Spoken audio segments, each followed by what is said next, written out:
Good morning दोस्तों, कैसे हैं आप सभी। आई होप आप सभी लोग अच्छे होंगे, स्वस्थ होंगे, अच्छे से पढ़ाई कर रहे होंगे। मैं निकिता चौधरी स्वागत करती हूँ आप सभी का हमारे एग्जाम जर्नी परिवार में।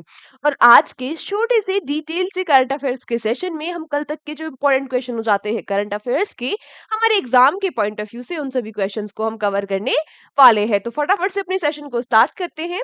आज का हमारा पहला क्वेश्चन हो जाता है क्या। आज का हमारा पहला क्वेश्चन है, when is red planet day celebrated. आपसे पूछ रहा है कि लाल ग्रह दिवस कब मनाया जाता है। पहली बात आती है कि हम रेड प्लेनेट के नाम से किसको जानते हैं। हाँ, किस ग्रह को रेड प्लेनेट कहा जाता है, किसको। मार्स को, बिल्कुल सही बात। तो मार्स के लिए हम रेड प्लेनेट डे सेलिब्रेट कब करते हैं। ये सेलिब्रेट किया जाता है कब। कब, हाँ, 28 नवंबर को। आप लोग मुझे फटाफट से बताओ कि हम 26 नवंबर को क्या सेलिब्रेट करते हैं, है ना। कल संडे की क्लास में हमने पूरा रिवाइज भी किया था और कल परसों की क्लास में हमने इस क्वेश्चन को पढ़ा भी था। फटाफट से बताओ। अब बात आती है कि हम ये 28 नवंबर को ही क्यों सेलिब्रेट करते हैं। क्योंकि 28 नवंबर 1964, 28 नवंबर 1964 को हमने क्या किया था, हमने नहीं, नासा ने, कहाँ की स्पेस ऑर्गेनाइजेशन है, यूएसए की, नासा ने मार्नियर 4 स्पेसक्राफ्ट को लॉन्च किया था। और ये वही स्पेसक्राफ्ट है जिसने एक तो मार्स के सरफेस की फोटो ली थी, पास से फोटो भेजी थी, और दूसरा इसने पता लगाया था कि भाई मार्स पे रहा जा सकता है, जीवन पॉसिबल हो सकता है। इसीलिए 28 नवंबर को सेलिब्रेट किया जाता है क्या, मार्स रेड प्लेनेट डे। ठीक है, जो मैंने आपको क्वेश्चन दिया है वो आपको क्वेश्चन बताना है, और आज वो तो अभी बताना है। और आज के लिए आपका क्वेश्चन फॉर यू क्या हो जाता है। आज के लिए आपका क्वेश्चन फॉर यू जाता है कि अच्छा, ये तो आपको पता लग गया कि नासा कहाँ की स्पेस ऑर्गेनाइजेशन है। आपको मुझे बताना है नासा की फुल फॉर्म, ये कब स्टैब्लिश हुई थी और इसके हेडक्वार्टर्स कहाँ है। ये सारी बातें आज आपको मुझे कमेंट बॉक्स में बतानी है। क्लियर। नेक्स्ट क्वेश्चन क्या है, who will host who will host the 2024 Indian international science festival. आपसे पूछ रहा है कि 2024 में भारतीय अंतर्राष्ट्रीय विज्ञान महोत्सव किसके द्वारा आयोजित कराया जाएगा। तो ये किसके द्वारा होस्ट किया जाएगा, ये होस्ट किया जाएगा आईआईटी गुवाहाटी के द्वारा। आईआईटी गुवाहाटी के द्वारा ये 30 नवंबर से 3 दिसंबर तक चलने वाला है। ठीक है, बेसिकली आपको याद रखना है कि ये किसके द्वारा होस्ट किया जा रहा है। अगला क्वेश्चन हो जाता है, which medal has been recently won by Ministry of Panchayati Raj for excellence in IITF 2024। IITF जो हो रहा है 2024 में, इसमें आपसे पूछ रहा है कि पंचायती राज ने कौन सा मेडल जीता है एक्सीलेंस के लिए। पहले तो जरा हमें कुछ बच्चे जिन्होंने पहली क्लासेस नहीं ली होगी उनके लिए हम ये जान ले कि आईआईटीएफ होता क्या है। तो आईआईटीएफ क्या है, इंडियन इंटरनेशनल ट्रेड फेयर, जो कहाँ पर चल रहा है, न्यू दिल्ली भारत मंडपम में, जिसका आयोजन हो रहा है। इस बार इसका 43rd, इस बार इसका नहीं दिख रहा तो लिख देती हूँ यहाँ, इस बार इसका 43rd एडिशन है। तो इसमें हमारी मिनिस्ट्री ऑफ पंचायती राज को एक्सीलेंस के लिए दिया गया है क्या, ब्रॉन्ज मेडल। क्या दिया गया है, ब्रॉन्ज मेडल। तो राजीव रंजन सिंह है, जो राजीव रंजन सिंह है, जिनको हम लल्लन सिंह के नाम से भी जानते हैं, ये क्या हो जाते हैं, ये मिनिस्टर है पंचायती राज के। ठीक है, इनका नाम भी आप याद रखेंगे। नेक्स्ट क्वेश्चन है हमारा, रिसेंटली द बायलेटरल एक्सरसाइज अग्नि warrior 2024 started between India and which country. जो ये द्विपक्षीय अभ्यास है, क्या नाम हो जाता है इसका, अग्नि वॉरियर। आपसे पूछ रहा है ये इंडिया और किस कंट्री के मध्य में होता है। तो किस कंट्री के बीच में होता है ये, बोलो। इंडिया और सिंगापुर, बिल्कुल सही, इंडिया और सिंगापुर के बीच में ये एक्सरसाइज जो है इसको कंडक्ट कराया जाता है। ठीक है, अभी ये 28 नवंबर से ये भी स्टार्ट हो चुकी है। अच्छा, दूसरी बात यहाँ पे क्या इंपॉर्टेंट है, एक तो ये बायलेटरल एक्सरसाइज है, किसके बीच में होती है, इंडिया और सिंगापुर के बीच में होती है। तीसरी बात क्या इंपॉर्टेंट हो जाती है, ये कि ये कहाँ पर हो रही है, इस बार महाराष्ट्र में इंडिया होस्ट कर रहा है, तो ये इंपॉर्टेंट हो जाता है। ठीक है, which medal has recently been won by para athlete रिन चेन यूडो in the World Para in the World Para Pumse Taekwondo Championship। जो वर्ल्ड पैरा पुमसे टाइकमांडो चैंपियनशिप है, इसमें जो रिन चेन यूडो है, इनके द्वारा कौन सा मेडल जीता गया, आपसे ये पूछ रहा है।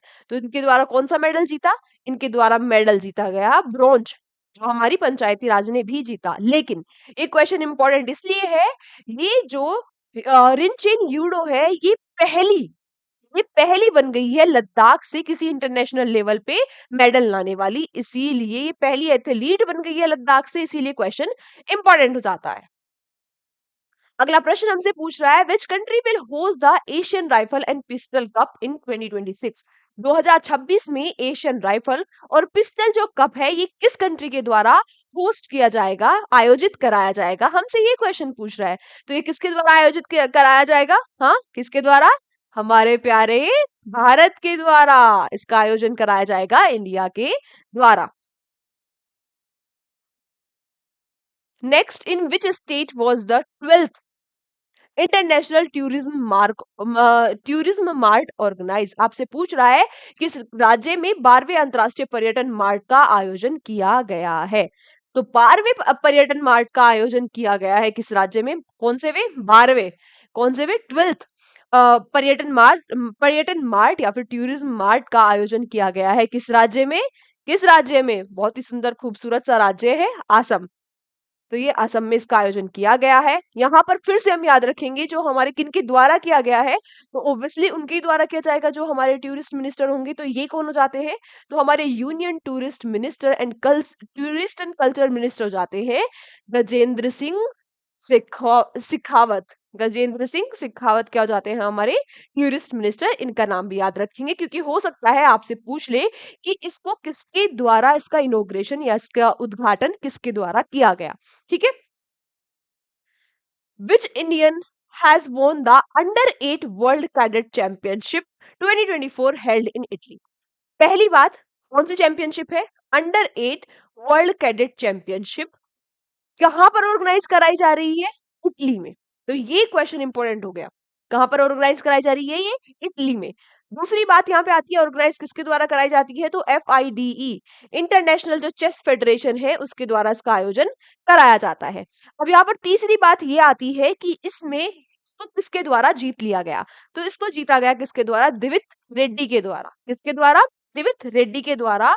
और ये Under 8 8 साल से भी कम उम्र के हैं, है ना? भारतीय है।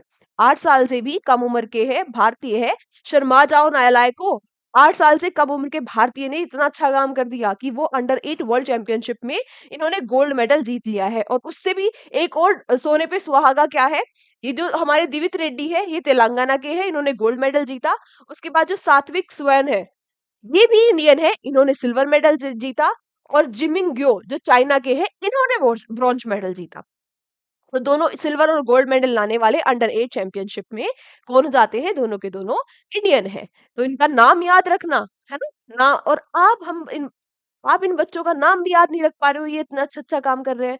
नोट्स भी नहीं बना पा रहे हो उनके, है ना? नाम भी नहीं लिख पा रहे हो उनका अपनी कॉपी में। नेक्स्ट क्वेश्चन क्या है? Who launch the child marriage free India portal? किसके द्वारा बाल विवाह मुक्त भारत पोर्टल का शुभारंभ किया गया? तो किसके द्वारा किया गया? ये किया गया किसके द्वारा? अन्नपूर्णा देवी जी के द्वारा। और अन्नपूर्णा देवी जी कौन हो जाती है? Minister minister of women and child development. इनके द्वारा भी एक और काम क्या किया गया था? अब कोई बहाना नहीं, ये कैंपेन लॉन्च किया गया था। अब कोई बहाना नहीं। इस कैंपेन को लॉन्च भी किसके द्वारा किया गया था? अन्नपूर्णा देवी जी के द्वारा। ठीक है। वो हमारी महिला एवं बाल विकास मंत्री हो जाती है। According to Animal Husbandry Statistics 2024, which of the following state is the largest milk producer? आपसे पूछ रहा है कि जो पशुपालन सांख्यिकी है 2024 की, इसके अनुसार वो कौन सा स्टेट है जो सबसे ज्यादा प्रोडक्शन करता है दूध का? तो वो कौन सा स्टेट हो जाता है? ये स्टेट तो है उत्तर प्रदेश। लेकिन यहाँ पे एक दो चीजें और इम्पोर्टेंट है। वो क्या है? जो भारत है वो वर्ल्ड में लार्जेस्ट मिल्क प्रोड्यूसर है। भारत वर्ल्ड का लार्जेस्ट मिल्क प्रोड्यूसर है। 2023-24 में हमने 239.30 मिलियन टन दूध का प्रोडक्शन किया गया है। इसमें पहले नंबर पे जो, अगर हम स्टेट वाइज बात करें, पहले नंबर पे आता है उत्तर प्रदेश, दूसरे नंबर पे आता है राजस्थान और तीसरे नंबर पे आता है मध्य प्रदेश। ये सारी ही चीजें आप याद रखना, कुछ भी क्वेश्चन आपके सामने आपको कहीं भी करा सकता है, इंपॉर्टेंट क्वेश्चन है। तो आज की क्लास को हम यहीं तक रखते हैं। Thank you so much everyone हमारे साथ सेशन में एंड तक बने रहने के लिए। कल के सेशन में आप सभी प्यारे-प्यारे बच्चों से फिर से मुलाकात होगी। तब तक यूँ ही हँसते रहिए, मुस्कुराते रहिए, नोट्स बनाते रहिए और देखते रहिए exam journey. Take care, bye-bye.